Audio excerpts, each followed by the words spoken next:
Well, good afternoon, everybody. How are we doing today? Good. I'm sorry for the gloomy, dreary weather, but I promise tomorrow won't look like this. Plenty more sunshine for tomorrow. So it kind of felt like the movie Groundhog Day the past couple of days. I'm waking up, it's gloomy, it's foggy, it's misty out, but that'll go away when we get to tomorrow. My name's Joe Moritucci. I'm the meteorologist for the Press of Atlantic City. I've been here for 5 years, and welcome to our 10-year anniversary Sandy panel. This actually is our first event, first weather event we've done here at the Press of Atlantic City, so thank you to everybody for showing up today and being a part of it. We have a great panel. I think we have a really good discussion, and as I often find when I do events, question and answers, we're going to leave plenty of time for that, because I know a lot of times that's when we really get to the meat and bones of what you guys are interested in hearing about as well. Just a rundown on how we'll do this. We will I'll talk for maybe about 2 or 3 minutes, then we'll turn it over to the panel for about an hour. It's going to be free-flowing. We're going to kind of go in between people here. We're going to, if you have any questions in the meanwhile, you're more than welcome to raise your hand and ask that, and then we'll leave it to just straight question and answer for about 15 minutes or so, and then we'll wrap up, and I'll be here for a while afterwards, so you're more than welcome to come on by and ask anything that you would like. Being that it is October 26, 2012, on this date, a couple of years ago, or 10 years ago, and actually I should say too, we also have lunch right over here. Lauren's giving me the shout out. We have some lunch over there. If you're more than welcome to take some and enjoy here as we talk. But on this date, 12 years ago, the first voluntary evacuations were issued for the Jersey Shore in anticipation for Sandy, which did hit 3 days later. Landfall was on October 29th at about 6:30 p.m. near Brigantine. It actually developed on October 22nd, and really since it developed on the 22nd, we knew for about 7 days that there was the potential that it would hit New Jersey and hit the shore in a way that has shaped the shore to this day and will continue to do so. At the time, it was the second costliest hurricane on record. It is now the fourth costliest all time. It also brought, unfortunately, 40 deaths to New Jersey, mostly in the days and weeks after. And we'll talk about this during the panel, how when you do have some kind of storm, whether it's a tropical storm, hurricane, or even a powerful nor'easter, it's usually what happens in the days and weeks after that brings a lot of risk to the community as well here. And in fact, I have a stat here that said even after Sandy, mortality increased in the state by 6%. So it's not just what happens with the storm, but it's what happens after the storm as well. But I think it also brought some tremendous volunteerism and engagement. So many beach cleanups. I was a part of a couple back in 2012 into 2013. We had the whole Restore the Shore campaign. And it really felt like going into the summer of 2013 that everyone was really making an effort to get down the shore, no matter where you were in New Jersey, and support the shore economy. We also had the Sandy Relief Concert on December the 12th. And even there's a group here that I always like to talk about, the New Jersey Coastal Coalition, based in Ventnor. And in the wake of Sandy, Tom Parks is named. Some of us on the panel are familiar with him. He brought together many towns here along the shore, whether it's EHT or Ventnor, going all the way up now into Monmouth County, to develop common sense solutions to tidal flooding that we see. So without further ado, let me introduce our panel here. We have 5 people from throughout South Jersey and beyond. We'll start all the way at the far end. My weather dad, Jim Everwine. He is the current Absecon Office of Emergency Management Coordinator. He is also with the National Weather Service. He retired back in 2009, but as he told me yesterday, I think he's as busy as he's ever been post-retirement. Next to Jim is Dean Iovino from the National Weather Service. He is currently working at the National Weather Service and was at the National Weather Service during the time of Sandy. Always good to have Dean here and to make the drive down from Mount Holly to speak with everyone here today. We also have Vince Jones front and center. He's the Emergency Management Coordinator for Atlantic County. So we're happy to have Vince here as well. We have Ryan Lewis from Atlantic City Electric. He is the Director of Electrical Operations. And he's going to talk a lot about the grid and resiliency and how we've continued to increase resiliency of future storms through Atlantic City Electric. They are our sponsor for today, and we're very happy to have them as a sponsor. And then over here, right next to me, all the way to the right, we have Joanne Garofalo. She's a relationship manager, for Advanced Disaster Recovery Inc. in Toms River. She is based locally here. So can we give the panelists a round of applause before we start? Okay. So I have a microphone here, they have a microphone there, so we'll be able to get good audio as we go throughout the panel. What I first wanted to start out with, and we'll start with Jim and we'll work our way down, just about a quick 60 seconds about what Sandy has meant to you and what you were doing during Sandy personally. Good afternoon, everybody. I was when I worked at Mount Holly, I was the hurricane program manager. So my job was preparedness at the Jersey Shore, along with my other forecasters, including Dean. And we always looked at the hurricane season in the off season to see what the potential was, what the threat was. And you always look at the past. You always look at what we call climatology, and to see what would happen if one of these storms were to come and threaten the Jersey Shore and 127 miles of our coastline. And then we had that happen in 2011 with Irene, followed the year later by Sandy. And I happened to be the emergency management coordinator. I was working in my office in Absecon. My wife evacuated from where we live in Absecon to our daughter's house in Galloway. And I sat there with the mayor and a couple of other people and watched Sandy as it came ashore. And it was, at first, you want to deny what's happening because you always read about it and you've seen file footage from other storms, and now you're looking down the barrel of a shotgun at something that's coming at you and you're thinking, this can't be real, when in fact it was real. And the last time we had anything like this happen where it made a turn to the northwest was in 1903 when the storm came ashore in Atlantic City. So it was a heightened sense of awareness for me, even though I worked in the weather service, knew all about hurricanes, but you never know it until you have the wind coming and the rain coming and it's getting dark and the water's coming up and you're thinking, what the heck am I going to do?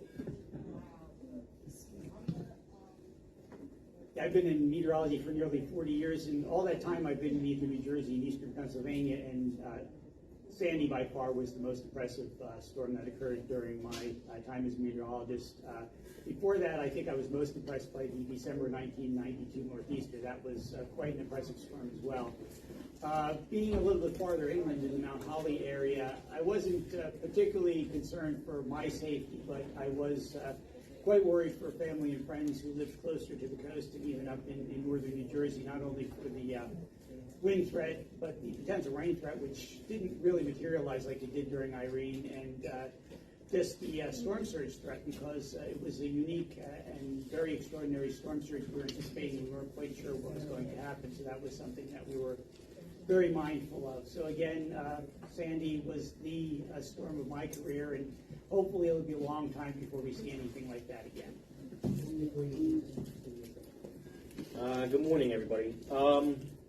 Just like they were saying, we all year long we watch the weather, we develop plans to deal with weather emergencies.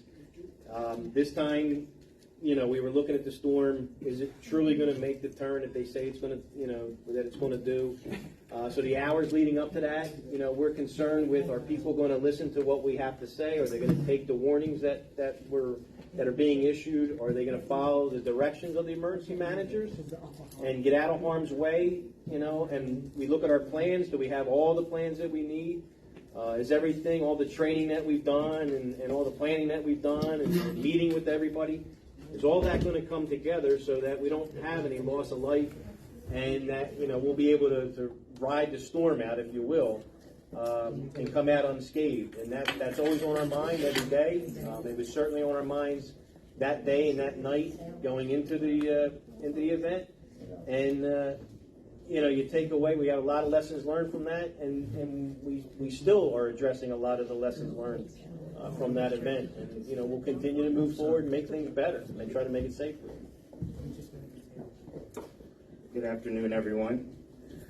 So a little different perspective. For me, at the time Sandy hit, I was actually at our sister utility, PECO, right across the bridge in Pennsylvania.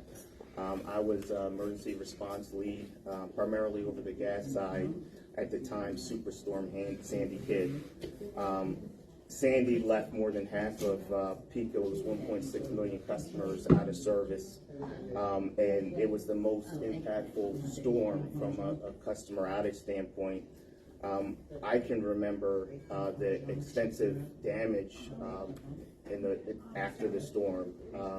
You know, the downed trees, the extensive flooding conditions, and obviously we were in Pennsylvania, not even in Jersey, where, you know, we had the brunt of it.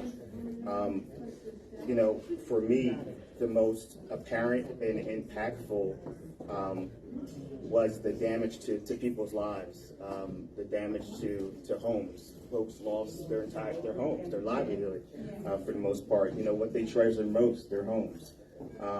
Sandy has impacted us all to some level, an impact that, you know, we'll feel for years to come.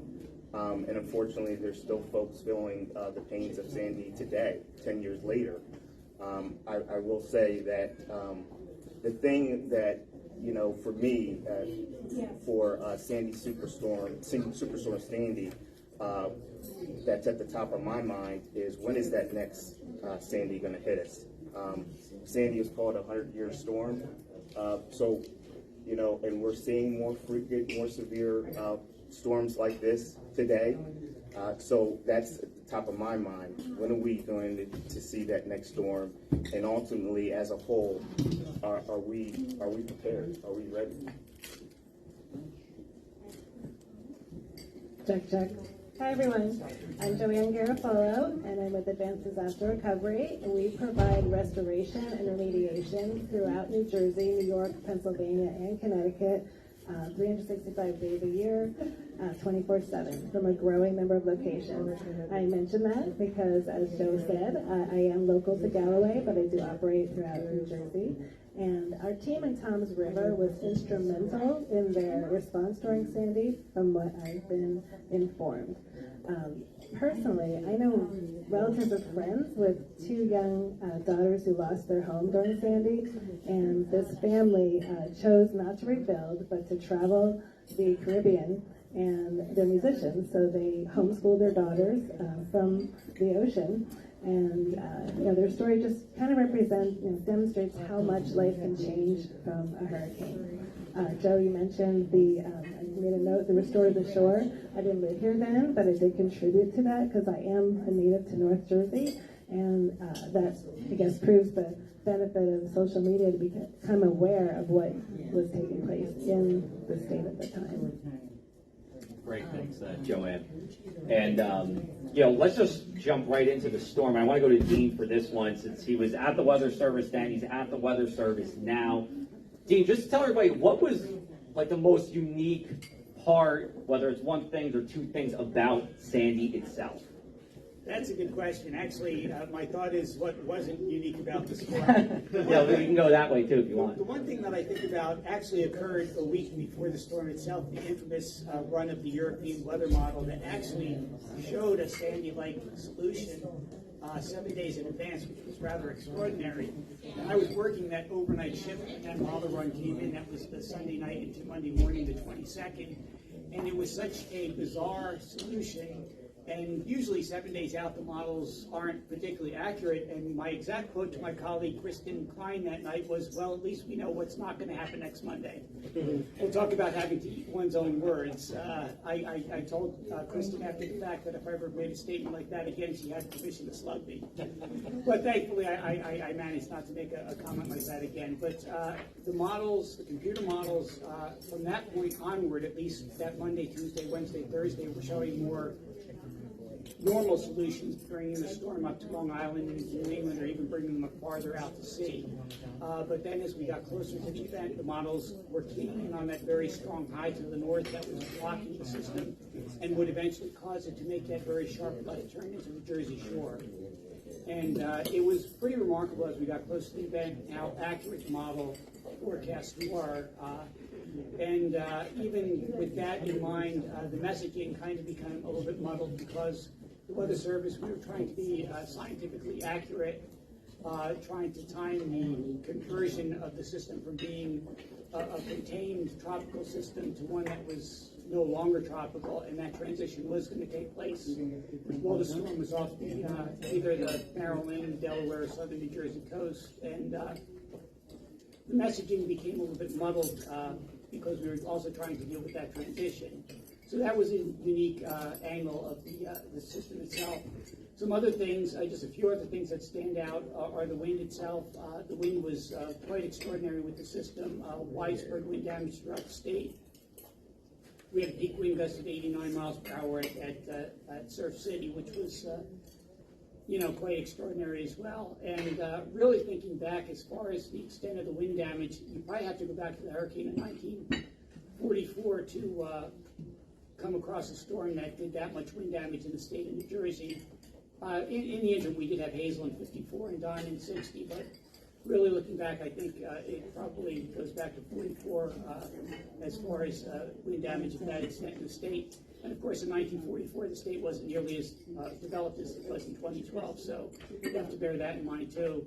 A couple of other things, the actual strength of the storm, the central pressure was, I think, second lowest on record as far as the landfalling system, only second to the great New England hurricane in 1938. So that was another aspect of Sandy that stands out. Yes. And the storm surge, which was the thing that I think caught most people by surprise.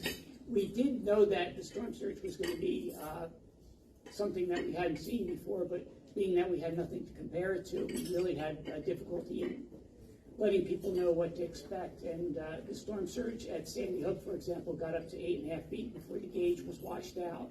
So we figure it was probably in reality closer to 9. And it was, I think, the aspect of the storm that really stands out in most people's minds. And looking back, in addition to the wind damage, just the damage along the coast itself from the storm surge was something that really stands out in everyone's mind.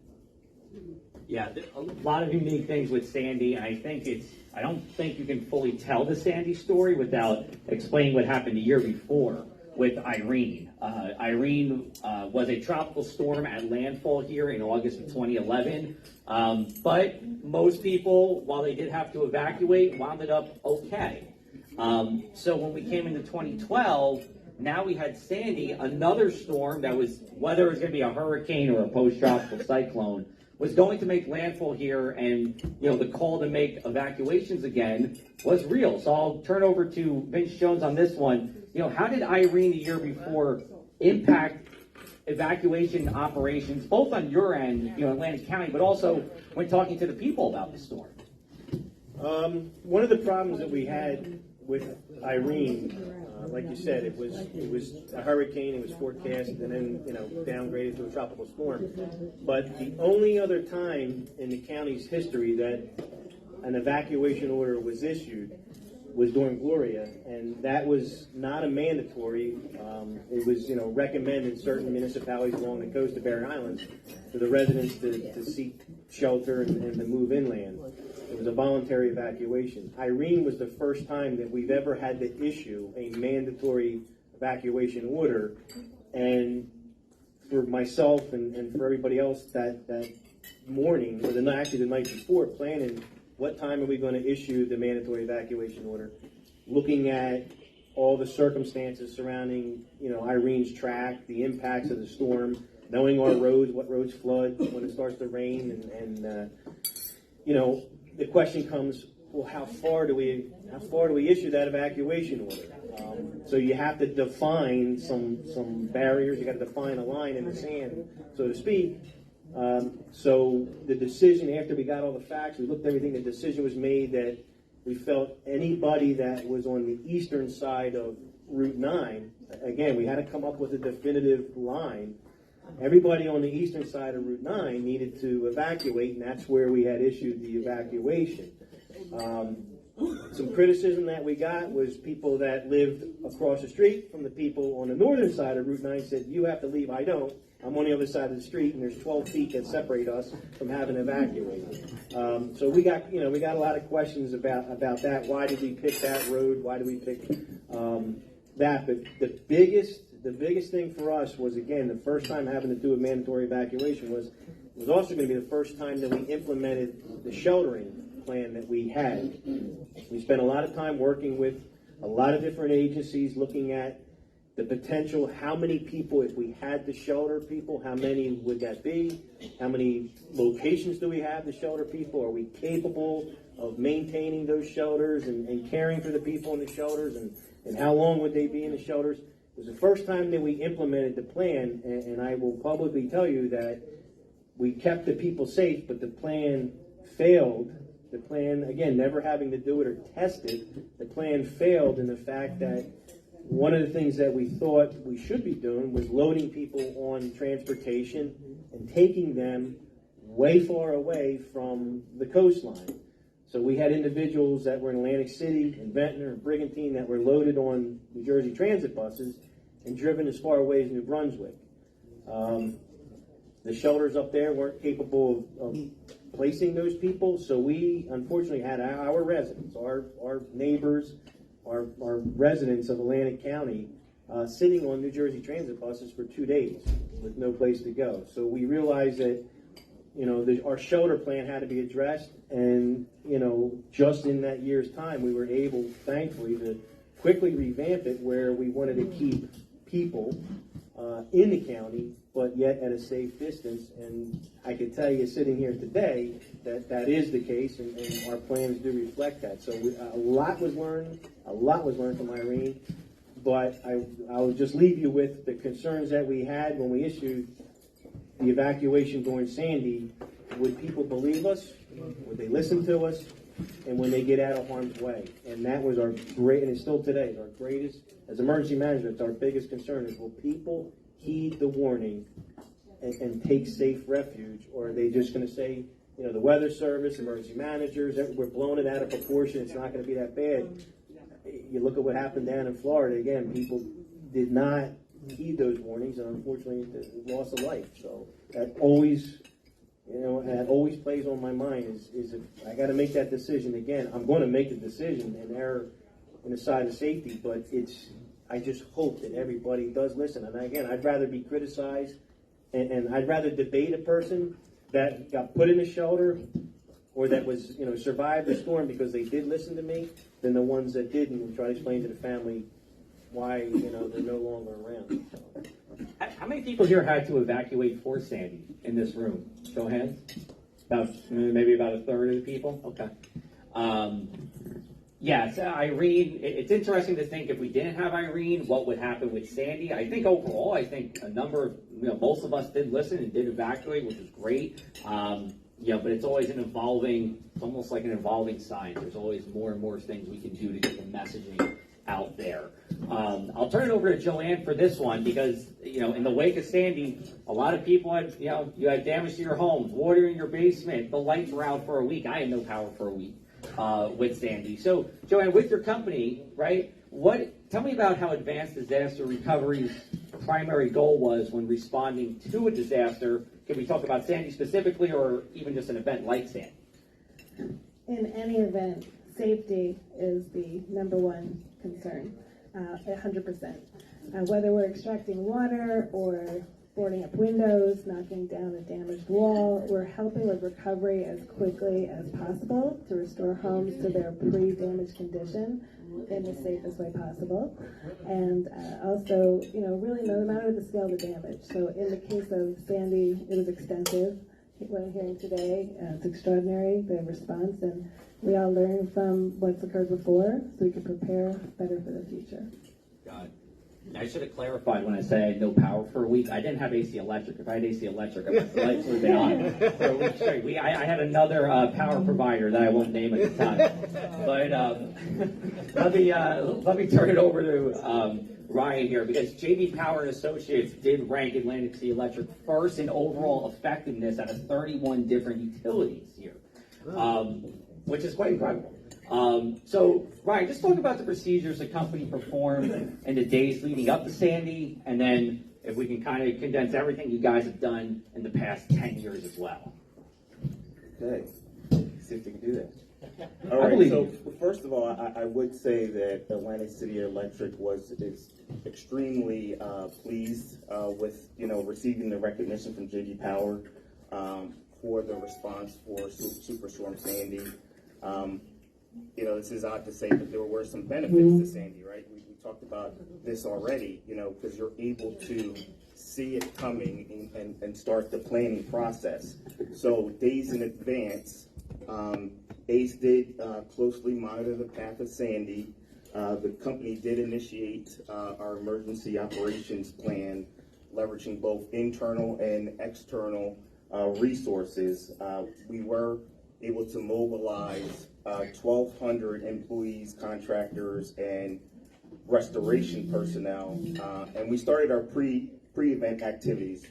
And part of that is taking steps, coordinating with some of the emergency management partners, like those here on this panel, preparing our fleet, ensuring we have material at the ready for damaged infrastructure, readying our equipment, setting up our staging areas for all those resources that are coming in, making sure that they're prepared to respond as soon as the storm passes.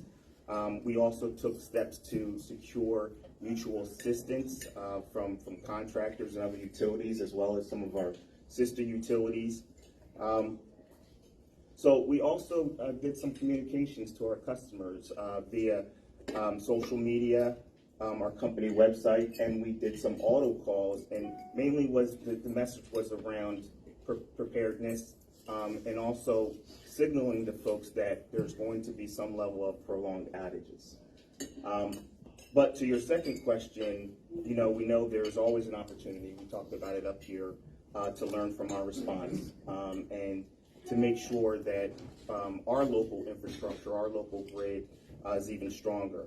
So over the past 10 years, specifically since 2016, since Exelon completed the merger with Atlantic City Electric, we have focused on making the local grid more reliable and more resilient to the more frequent and severe storms that we've been talking about up here. As a result of those efforts, the reliability for our customers has achieved record levels. For instance, over the last 10 years, we've reduced the frequency of outages by 60%, which is pretty significant over that time frame. But also, as mentioned, over that decade, we have made those investments, significant investments, upgrades to the local system, making it not only stronger, but smarter and cleaner. We've completed several critical projects from the mainland to the coastal areas, and with particular focus to enhance the reliability and resiliency along the barrier islands, which is what we talked about up here, that they were significantly impacted. And the goal is to strengthen the infrastructure there to stand up to the more impactful storms that we've been seeing.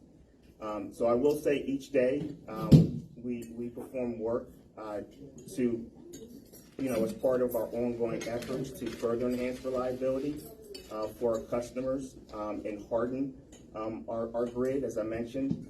Some of that work does include building new substations above the 100-year floodplain and enabling remote capability for those substations so that when crews can't access them during flood conditions, we're able to remotely operate those substations. There's been some upgrades and strengthening of our transmission and distribution lines. And again, we installed stronger infrastructure, including steel utility poles that are capable of withstanding winds up to 120 miles an hour. Hopefully, you don't have to get there. Yeah. Hopefully, we won't get to 120 miles an hour. You know what, too? We had that nor'easter, if anybody remembers, our 6-day-long nor'easter at the beginning of October. And winds were pretty strong, especially over that first weekend. And I have to say, power outages were kept to a minimum during that whole storm. So the improvements that you guys have made have certainly shown even what we had with that, very long nor'easter at the beginning of the month here. Turn it over to Vince, because, Ryan was talking about communication. Vince, if I'm not to flatter you too much, but I believe you spearheaded communication with some of our most vulnerable residents through something called the Register Ready program. I think it started in Atlantic County, right, Vince? Correct. So Vince and his team at Emergency Management was the first county in the state to produce a program that would It's kind of like a two-way communication street between our most vulnerable residents and the county, so that in times of disaster, in times of storms, those communication lines are open. So, Vince, I just want to have you explain what the Register Ready program was, or what it is, and what was the inspiration for creating that. Thank you. One of the things that when I came to the county, what we wanted to address was we have a very large population in the county, but it's a very diverse population we have in the county. So we have, while we do have a lot of residential homes and businesses, we have a large population of individuals who we know during an emergency or a disaster are going to require help in navigating through that emergency or through that disaster. It may require to be physically moved out of a residence. They might be bedridden individuals or individuals that are on home health care. We have individuals in assisted living facilities such as this. We have individuals in high-rise type facilities that we know are going to require assistance. We have people with very specific medical needs that we know were out there.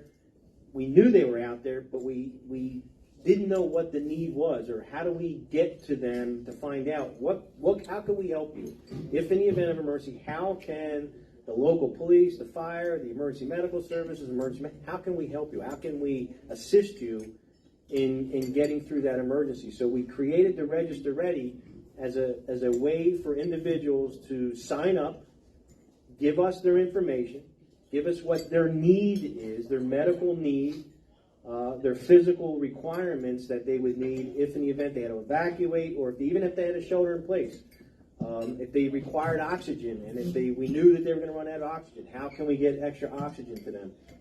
So we created that. It's a secure site that they would go to. It's secured information, and we would only give that information to the local municipalities so that they could go and physically knock on a door, enter a residence, enter a building, make contact with those people, and ensure that their needs are met. We did that. It worked out well. We've utilized it on several emergencies. After Irene, and especially after Sandy, the state saw that and said, we got to make this a statewide program, that we want all the residents within the state who we know we're going to have to reach out and touch and help. They're all part of this system now, and we maintain it, we update it, because again, we can't, nobody left behind. We're not going to leave individuals because they have a need.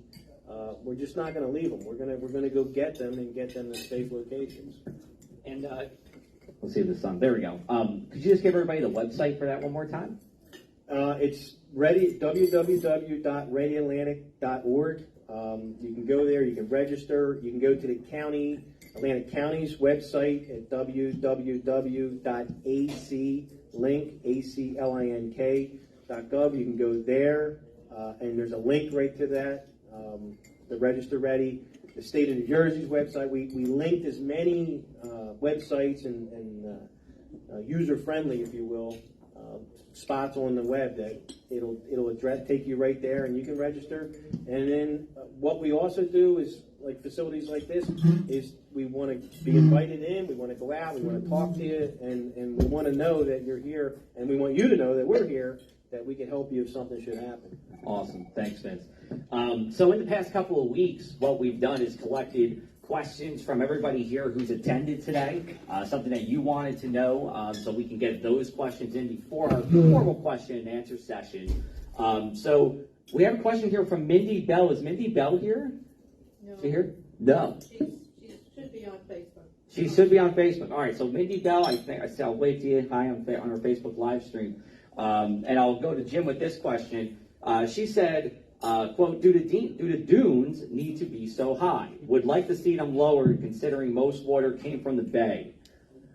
That's a very good question, and a friend of mine, Harry DeButts, who worked in Avalon, their dune system was recognized by the National Hurricane Center as being the finest on the East Coast. What he told me was they prefer to have dunes that are more wide, spread out, instead of being very, very sharp and straight up, because when the waves come in, they impact that and they erode those high dunes. Whereas if you have a nice gently rolling dune and it's pretty wide and you have old vegetation over top of it, they can withstand the higher waves and prevent a lot of the flooding. But the higher the dune, the more narrow it is, the quicker it's going to come down. So what you want is what you see in Atlantic City, what you certainly see in where you have the dunes, and they're generally, you have the walkovers and things like that. That's the kind of dune you want. But she's absolutely correct. Most of the flooding is in the back bay. 90% of our flooding begins in the back bay because the winds push the water in. It gets through the inlets that we have, Little Lake Inlet, Great Lake Inlet, Absecon Inlet. Where I live in Absecon, after a storm, the tidal departure is the highest down the street from me, which is South Shore Road and Route 30, than any place around. So my roads get cut off quite a bit. I wish Vince here would put a dune in front of my house. Is that in the budget, Ben? Is that the better? For Jim's house? I'll start digging. There you go. Another question we had was from David Heller. I'm right here. He here. is. Thank you, Dave, for being here. Thank you. It was kind of pitched to the whole audience, but I'll go to Dean on this one, which is, in general, are we better prepared to manage another Sandy than we were 10 years ago when it comes to National Weather Service's procedures and policies? If a hurricane turning into a post-tropical cyclone again happened, remember, Sandy did not make landfall as a hurricane. It made landfall as this transitionary stage known as a post-tropical cyclone. What would it mean to us? So I know there's a lot that's loaded into that question, Dean, but what are some of the changes we have seen from the National Weather Service and the National Hurricane Center over the past 10 years? Yes, that's a great question, and thank you for asking it. Yes, Sandy prompted some changes to National Weather Service policy. Tropical systems are generally these self-contained entities, and once they start interacting with other weather systems, when they get up to our latitude or well inland, they lose their solidly tropical characteristics and become what we call post-tropical cyclones. And those transitions usually take place either when the storm is well inland or when it's well up in the North Atlantic. Very rarely does that transition take place as a storm's about to slam into the coast, as was the case with Sandy. So Weather Service policy up until that time was for the Hurricane Center to handle a tropical system until it was no longer tropical, and then the responsibility for monitoring the system was handed off to local offices and the Weather Prediction Center outside of Washington. Now, the time to transition responsibility for a storm is not when it's about to slam into the Jersey Shore. And this was such an unusual case, the rules really didn't cover that situation well. And unfortunately, at that time, we had to follow the guidelines, and that transition and that handoff did take place just as the storm was about to make landfall. We don't want to make that mistake again, so after Sandy, the Weather Service policy was changed to keep the National Hurricane Center responsible for a storm, even if it becomes post-tropical, if it's going to affect life and property, which was the case with Sandy. So in future, we should not have that problem again. So hopefully the change in policy will prevent any future situations like that. Another policy change that came out of Sandy was that we really redoubled our efforts in dealing with storm surge. And the National Hurricane Center has a well-developed storm surge unit now, and they issue storm surge watches and warnings if necessary. And that, too, will help to get the message out in the event that we have another storm like Sandy, where the storm surge is a real player in what's going to affect people. Thanks, Steve. Appreciate that. And we have some stories on our website, pressbac.com, that talk about improvements that we've seen throughout since Sandy as well. So you're more than welcome to check that out, too. Those are 2 questions from the audience that we're going to do for this, but we still have a few more questions before we wrap it on up. We'll go over to Ryan for this one, turning back to the electrical grid, and wanted to talk about your Smart Energy Network initiative and how the new smart meters benefits customers and improves reliability during storms like Sandy, like the nor'easter we just had at the beginning of October, those kind of events. Sure, excellent question. So ACE is, I will say, and me personally, we're extremely excited about our Smart Energy Network program that we started here. So as part of that program, we are installing new smart meters across our service territory in South Jersey. So these new meters, along with a broader network of devices we're installing, will enable many benefits for the customers, including saving energy and money, but also will further improve reliability of service through faster and more efficient power restoration when there is a major storm or even a minor event. These devices do help us better identify the location and the cause of the outage when they occur. It will help us better prioritize how we dispatch crews and plan restoration work. All help to restore service faster. So I said earlier that I worked at PECO during Superstorm Sandy. So at PECO, when the storm hit, we had just started implementing its smart meters and implementing the network.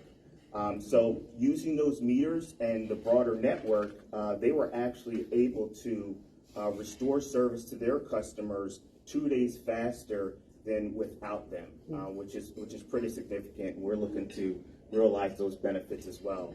But in addition to the Smart Energy Network, we are continuing to install specialized equipment on our system, including smart switches, reclosers, and these devices can automatically restore service faster or isolate damage and minimize the impact of outages when they do occur during a storm. So I will also share that each year through some data-driven analysis, our engineers identify and prioritize different distribution circuits within our service area that have experienced elevated level of interruptions during the past few years. And we have upgraded dozens of those circuits across numerous municipalities to benefit thousands of customers that are on those circuits. And we've installed those advanced devices that I mentioned, the switches, the reclosers and fuses, as part of our ongoing efforts to minimize the customer impact and reduce our outages and exposure to these more severe events. Thanks, Ryan. Speaking of reducing customer impacts, anytime a disaster hits, you guys know well, there's always some kind of financial implication. You got to replace the refrigerator, you got to replace, the carpet, et cetera, but it can also obviously be much more than that. So, Joanne, with your company here, in future events, when someone calls Advanced Disaster Recovery and says, "Hey, I need help," well, they need the help, right, to get their house or their business up and running again, but they also might sometimes need help with their finances and, those kind of implications. So how do you work with customers in that way? Sure. I can say that we work with your insurance companies to take you through every step that you're affected by and the entire process of the claim. So we'll work with the adjusters, and we really do try to go along so that the customer is prepared and understands what they're facing. No one sees this coming, and it's our job to mitigate it and help along the way. We do have a disaster relief fund I want to tell you about, which is to help in the short term with food, clothing, shelter in the case that someone is in a situation that they're displaced. So if you want more information on that, please contact me after. And I want to say too, we have resources as part of a national coalition. So when there's a large or even small event, we have resources to call upon to respond in addition to our own team. So we, again, are growing and are within this 4-state region, but we are poised to be even a larger resource in the Northeast. Thank you. And I'll have you send the microphone all the way down for our last question here, and then we'll open it up, to everyone's questions that you have. But at least the last question for the panel, and we'll take a zoom out on this, and we'll give it over to Jim here, which is realistically, was Sandy the worst case scenario for a storm? Or could it realistically be worse? Obviously, we can get into our Sharknadoes and day after tomorrow's of the world. Nuclear bombs. Yeah, right. Yeah, those kind of things. But realistically, was Sandy the worst we've seen? Well, let me back up a little bit. 1 month before Irene hit in 2011, on July 27th and 28th, we did a 2-day exercise at Cape May called Escape the Cape. We had over 250 people attended from Homeland Security all the way down to the local community. And our scenario was Category 1 would move up, make landfall in Sea Isle City. Now, prior to Sandy, 99% of the people in New Jersey have never experienced a Category 1 prior to Sandy. So our exercise for 2 days was Category 1 was going to come up to Sea Isle City, make landfall, and if you've been in Cape May, a Category 1 inundates about 80% of the county. 80%. So the idea behind this scenario was no one evacuated. People didn't evacuate. It was during the summer when our high occupancy was at the top, and we had, instead of 90,000 people in Cape May County, we had close to 1 million for the summer. Nobody evacuated. When it was all said and done, the Category 1 killed 3,500 people. There were 250,000 cars that were flooded out, and there were anywhere from 15 to 20,000 properties that were damaged or destroyed. So that was our scenario. 1 month later to the day, Hurricane Irene comes along.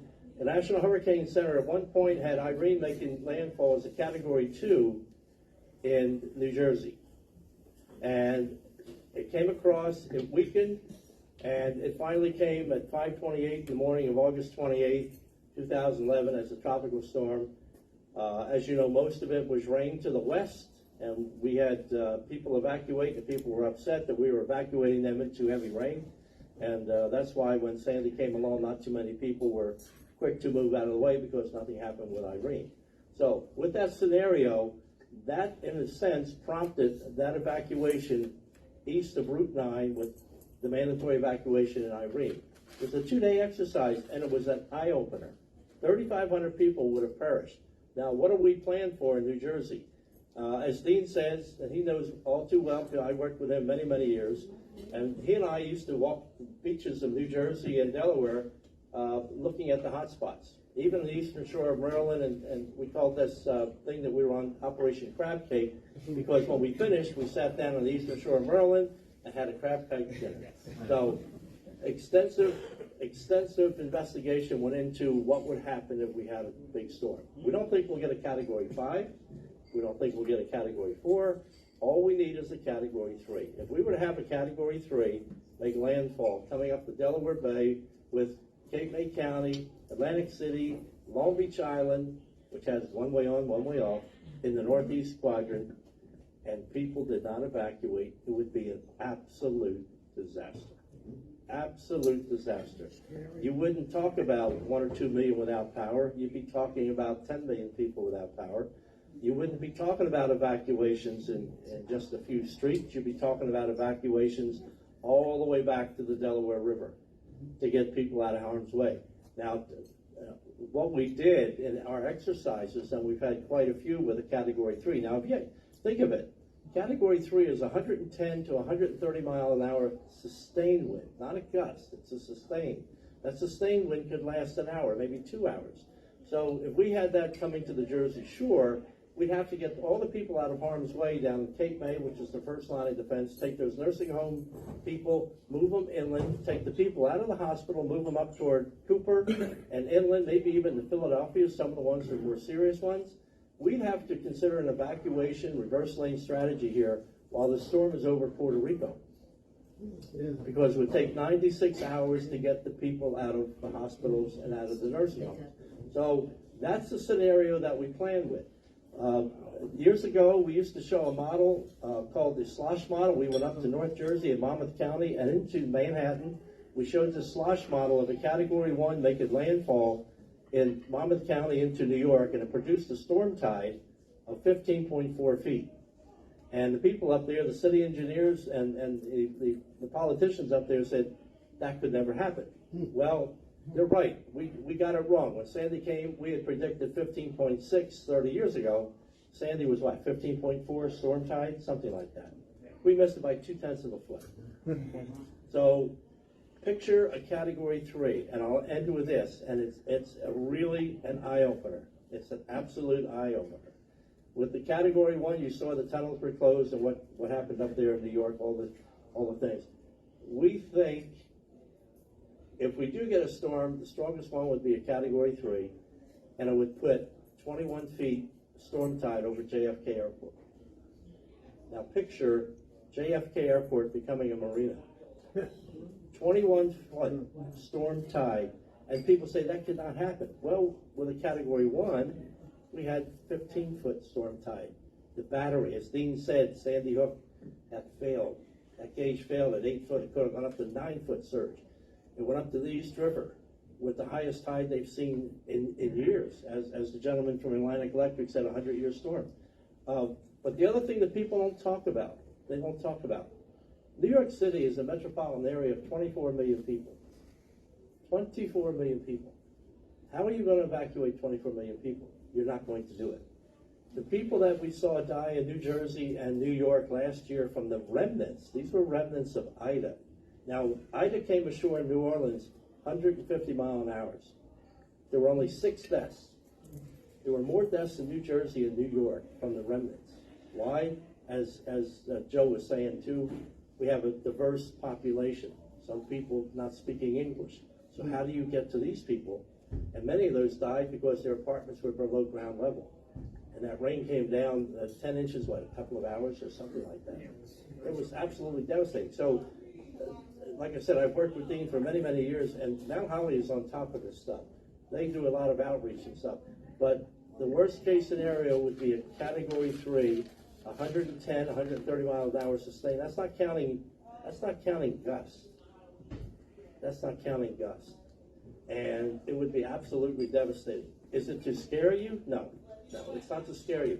But the better we are prepared, especially with Vince being my boss as the emergency management guy for the county. I got many bosses here. I got Marty Ross over there from Margate. He taught me about the tides when I moved down here from Philadelphia. Vince is my boss now. Dean's my boss, and I got all these bosses. But we do all this stuff 365 days a year to make sure that the citizens of this region are covered. So I'll leave it with that. We plan for hurricanes in January. We plan for winter storms in the summer, and always trying to make it easier on the citizens. One of the things Jim has taught me since I've been here is that you essentially could think that we have a 12-month hurricane season. Nor'easters during the winter can bring as much storm surge as tropical storms or hurricanes can, and then you have hurricane season as we go from June into November. And to Jim's point about a Category 3, there is some historical precedent for that. I believe it was New Jersey's first recorded hurricane since New Jersey's been a state. And maybe Dean or Jim knows, I think it's like 1814 or something like that. There was a category, 1821, thank you. A category, what's believed to be a Category 3 hurricane went into Cape May County. So it has, at least we believe, happened before. There was some kind of hurricane that went there. And it's something that can certainly happen. Joanne wanted to just add one point here as Jim was talking. I think, I believe Jim inspired her here. But Joanne, the floor is yours.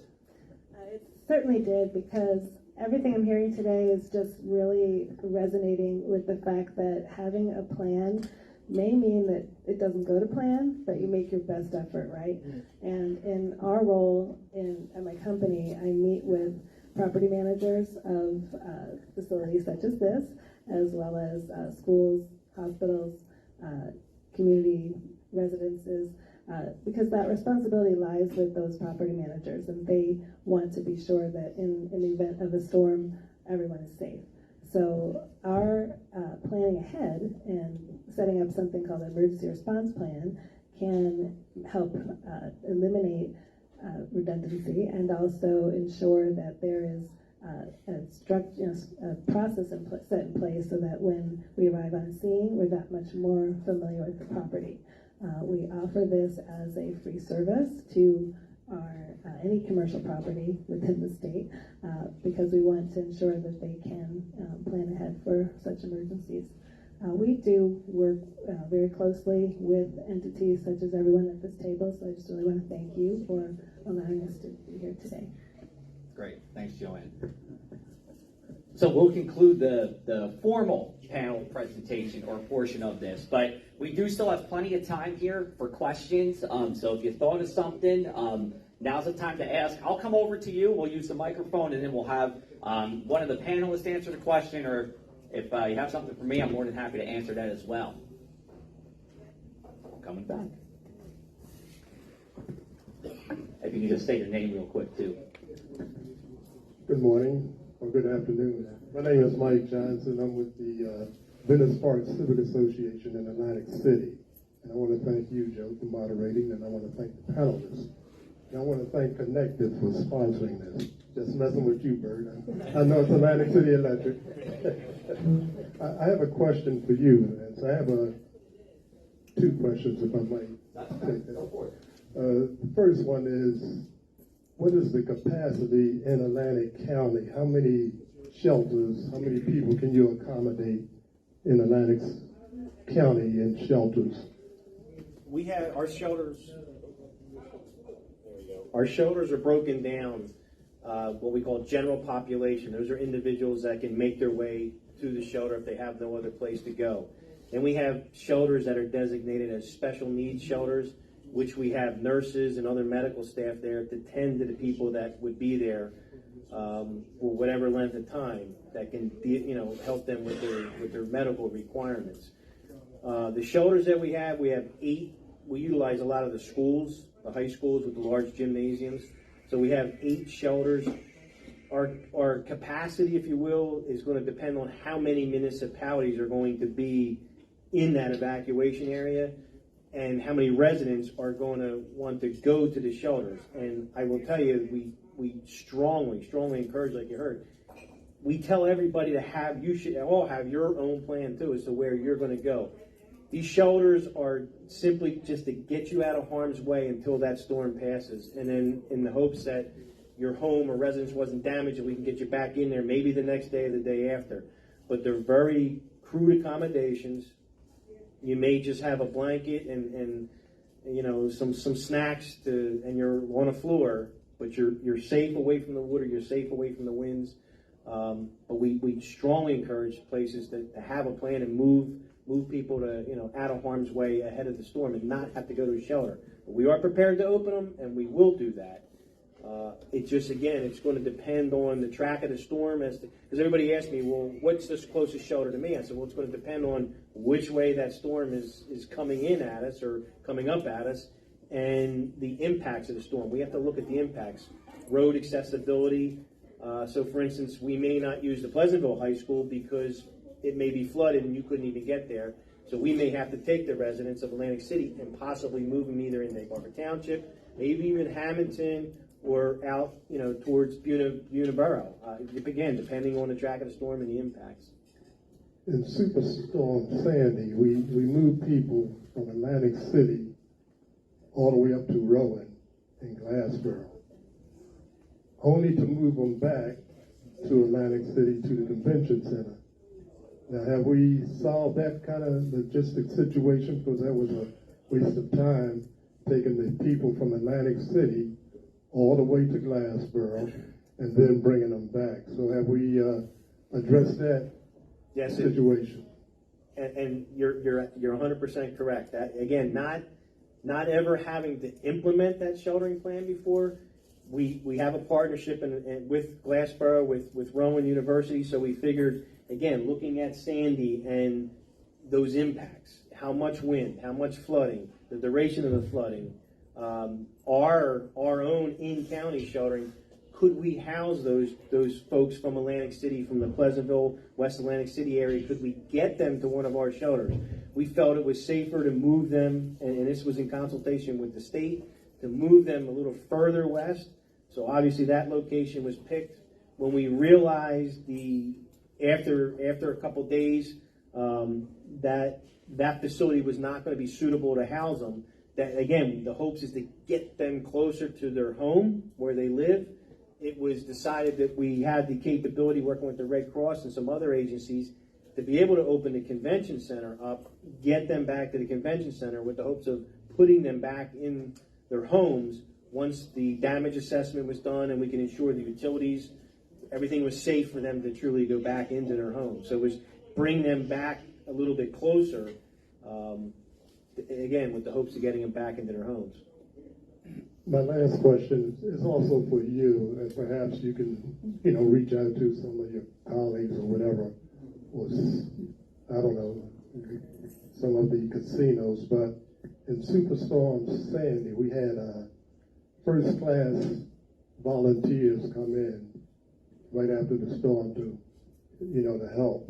And we're talking about people like the Presbyterian Disaster Relief Organization.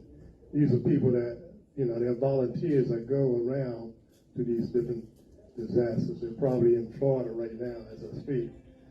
They weren't able to get any accommodations in Atlantic City with all those hotel rooms. They were kind of slow, the hotel industry, the casino industry, in opening their doors to the volunteers. Have we addressed that? Have we talked to these casino operators to ask them to be a little more aggressive in opening up and letting the volunteers that are coming in to help the citizens open their doors and allow that to happen, let the volunteers stay there? Because it was a problem. We had to take one group. We were looking for churches and schools to put them in. Now, one of the things that you mentioned, these volunteer groups that come in, there's a it's called VOAD, Volunteers Organized to Aid After a Disaster. So these volunteer groups, like you said, a lot of them are faith-based groups that come in. We enlist their assistance early in the planning that, hey, if this thing does come and we do get impact from the storm, we reach out to them, and like you said, they come in and they canvass the community and they provide that assistance.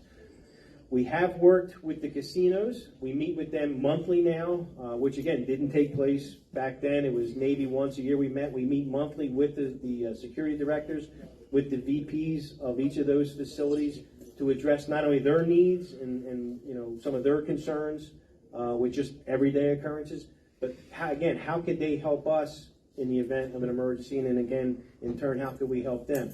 There's other organizations that we are looking at that have the ability to house and feed those volunteers that are coming in and providing some of that same assistance. So a lot of our plans and our outreach is working with those groups and addressing it. We work a lot with the Red Cross Salvation Army again. What assistance can they provide again in assisting these other groups? And when you look at it, it truly is, and we have to reach outside just Atlantic County. So we're working with our brothers and sisters from some of the other counties to, again, we may have to house them in those counties, again, because depending on the impact that's felt here and in Cape May County. And again, I think Sandy really, really kicked us in the butt as far as, making sure that we had plans that addressed everything. We thought we had those plans when Sandy came, but there were some things, as you said, that fell between the cracks, and those are our lessons learned, and we pick up, and now we plan for that, and now we make sure that they won't happen again. Thank you. Thank you. Thank you. Any other questions? Right here in front. I'll just give you the mic just so everybody can hear. You three. Three amigos. We just say Jim did it. Yeah, well, he's probably the first person I need to hear from. I actually have two questions. One's just for Jim, so I'll save that. The other is, the weather environment has changed. I haven't heard a single one of you mention warming as a new wrinkle to plan for. What role does the changing climate have to do with how your plans have evolved, and how do you see that changing in the future? Well, there's as Joe mentioned, there's a coalition, coastal coalition headed by Tom Quirk, and he has gotten a lot of communities on board that are addressing the issue of sea level rise and climate change. When I came in the Weather Service in 1972, I used to look at the sea level rise in Atlantic City. Even back in 1972, we all knew it was happening. The big question that we're seeing today, Kevin, is And what people want to know is, what is the contribution? What is man's contribution to the CO2 in the atmosphere, and how is that affecting tropical systems and weather in general? The relationship between global warming and tropical cyclones has not been really defined yet. They are not getting any stronger by University of Miami. They're not getting any stronger by the National Hurricane Center. There's a gentleman down there by the name of Chris Lancy, who was on the International Panel on Climate Change, and he said that no, they're not getting any stronger. What we're seeing as far as tropical storms and getting back to sea level rise, the oceans are getting warmer. So what that's doing, that's accommodating these storms to move farther north. So they're moving into a warmer environment. Hurricanes like warm waters. They're not getting any stronger, and they're not any more frequent. Last year we had 21 storms, and we had, of those 21, we had 7 what we call shorties. Not the shorties that you got at the sub shop or Wawa. These were storms that lasted 2 or 3 days. Right. And prior to the satellites, the remote sensing networks, 15 years ago we would have never seen these storms. But now they're being counted into the hurricane count each year. There is no relationship yet between global warming, man's contribution of CO2 to these storms getting any stronger. One of the things that when Hurricane Harvey came along, Hurricane Harvey went into Texas. Actually, it sat off in the Gulf of Mexico for several days, and it produced 51 inches of rain. And everyone thought this was a major storm that was caused by climate change and CO2, which is now up to 491 parts per million, something like that. But it's been higher than that in the past. The director of the Hurricane Center at one time was Neil Frank. And Neil Frank said, you know what? What caused 51 inches of rain is the movement of the storm. If you take a tropical system, and it works because I've tried it, there are rules of thumbs when it comes to tropical systems and weather, and we all know that. And then there's the theoretical side of it too. If you take the speed of a storm and then you divide it into 100, and this is what the National Hurricane Center uses today, that'll tell you how much rain is going to fall in your area. In other words, you got a storm coming up the coast, it's moving at 20 miles an hour, it's going to come right over New Jersey, 20 into 100, we're going to get 5 inches of rain. Well, apply that same thing, and this is what Dr. Frank did right after Harvey came out when people were claiming it was due to climate change. The storm was moving 2 miles an hour because the atmosphere, the flow down there is not as strong as it is up here. As you get higher in latitudes, Dean was talking about, these storms behave differently. So if you take a storm that's moving 2 miles an hour, divide that into 100, what is your rainfall? 50 inches. And if you apply that with these storms, you'll see how these all relate. And they're called rules of thumb, and we use them a lot. But the jury is still out as to, and maybe Dean will address it too, because he's still in the legislature. The jury is still out as how much are we contributing to it. When we talk about climate change, I always like to tell people, and this is a hot issue for us, isn't it? When we go out and talk about climate change, it's a conversation that starts at 1 o'clock, and by 5 after 1, we're punching each other. So I want to tell you this about climate change. You've heard the term, we are all in this together. Well, let me explain something to you. The planet has 7.8 billion people on it. There are nearly 1 billion people on this planet that have never seen a light bulb. There are 693 million people on this planet who are severely, severely, severely undernourished.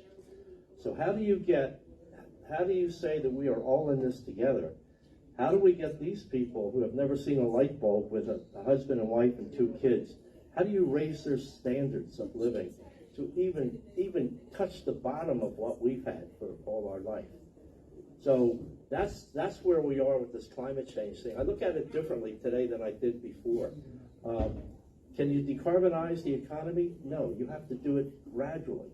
If you took all the energy in the batteries in this country. Batteries don't produce energy, they store it. If you took all the energy in these batteries, it would run the electricity in this country for 12 seconds. So how do you get these people who have never seen a light bulb raise their standard of living, and they're going to have to do it by using fossil fuels to burn for food and for everything else. At that point, when we raise their level of standard, then they can move on to the next step. But it's a very tough issue. But when it comes to weather, the one thing I will say to you, Kevin, when it comes to climate change, it is affecting. Temperatures are getting warmer. There's more wildfires and things like that. But as far as heavy rainfall and as far as tropical systems, tornadoes and things like that, the jury's still out. Maybe Dean, you have an answer for that. Well, the two things I think we're most keenly aware of, and Jim has mentioned both, is sea level rise and preparing for that. In my career with the Weather Service since 1986, sea level along the Jersey Shore has risen about 6 inches, and a half a foot makes a big difference. As far as coastal flooding is concerned, the frequency of coastal flooding events is clearly has increased during that time period. And so we spend a lot more time dealing with tidal issues. We about 5 years ago, we started actually routinely producing total water level forecasts along the coast, actually indicating what the water levels are expected to be over the next 72 hours. And just as far as making people aware and working on preparedness issues as far as tidal flooding are concerned, that become a big priority for the Weather Service. And the other thing, not only have we noticed that tidal flooding is becoming more frequent, but actual river flooding and due to rainfall is also becoming a little bit more frequent. We're getting more flooding events and more extreme flooding events, such as Ida last year. It's not that they happen every year, but the number of occurrences over the course of a decade seems to be on the increase. Is sunny day flooding more of a problem than it once was then because of the rise, or not? Yes, you get more minor flooding events on days without any apparent weather going on than you used to. So yes, that is another thing that is happening more frequently than it used to. Case in point this weekend. Yeah. We'll be getting some coastal flooding over the weekend, but it's going to be mostly sunny for Friday and Saturday and part of Sunday as well. It better be. I'm counting on it. Oh, he's counting them out. I better get out of here. Now's my escape. We have about 2 minutes left. If anyone has one more question, we'll take it. Otherwise, we'll wrap it on up. But any last questions here? No? Awesome. Well, thank you, everybody, for attending here this afternoon. This was great. Like I said in the beginning, it was our first time doing something like this. I think the panel definitely delivered. Can we give the panel another round of applause for helping out and answering and talking today? A couple other thank yous as well. Lauren in the back, she is our coordinator for this event from the Press of Atlantic City side. She did a great job. Beth Perry's here as well. Gail Wilson was here. She's our presentation editor. She had to get going. And again, a big thank you to everyone over at Atlantic City Electric for making this possible. I'll be sticking around for a little while longer, so you're more than welcome to come up to me and ask any questions. The panel will be here for a little bit as well. But thank you for the time, everybody, and we'll look forward to seeing you again soon. But thanks for coming here, thanks for being here, and being a part of the Press of Atlantic City. Thanks a lot.